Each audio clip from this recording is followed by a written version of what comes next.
అందరికీ నమస్కారం అండి. తెలంగాణ రాష్ట్ర ప్రభుత్వ ఉద్యోగులకి సంబంధించి హామీలు ఇచ్చి తప్పించుకుంటారా? డిఏలు పిఆర్సీలు అడగొద్దన్న సీఎం వ్యాఖ్యలపై పెన్షనర్ల జేఏసీ ఆగ్రహం అయితే వ్యక్తం చేయడం జరిగిందండి.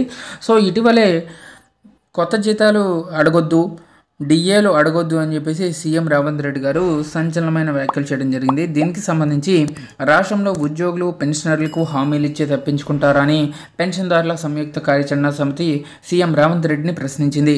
ఉద్యోగులు పెన్షనర్లు డిఏలు పిఆర్సీలు అడగొద్దన్న ముఖ్యమంత్రి వ్యాఖ్యలపై బొగ్గుమన్నది. ఆదివారం హైదరాబాద్లో జరిగిన పెన్షనర్స్ జేఏసీ కోర్ కమిటీ సమావేశంలో సీఎం వ్యాఖ్యలపై చర్చించారు.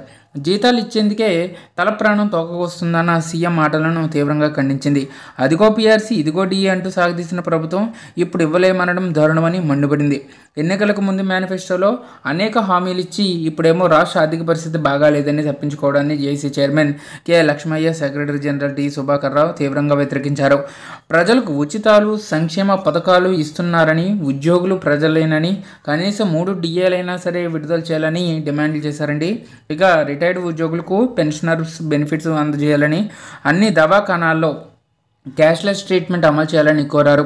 సమావేశంలో జేఏసీ కో చైర్మన్లు సూర్యనారాయణ, రాజేంద్ర బాబు, భరత్రెడ్డి, జ్ఞానేశ్వర్, తులసి సత్యనారాయణ తదితరులు అయితే పాల్గొనడం జరిగింది. సో ఈ విధంగా తెలంగాణ రాష్ట్ర ఎంప్లాయీస్కి సంబంధించి పెండింగ్లో ఉన్నటువంటి డిఏలు, పిఆర్సీ బకాయిలు ఇవన్నీ కూడా చెల్లింపులు జరిగే విధంగా ప్రభుత్వం చర్యలు తీసుకోవాలి. సీఎం రేవంత్ రెడ్డి మాటలను వీరు ఖండించడం జరిగింది. సో ఇదండి వాళ్ళ తెలంగాణ ఎంప్లాయీస్ సంబంధించి వచ్చిన important updates. For more updates subscribe to our channel. Thank you.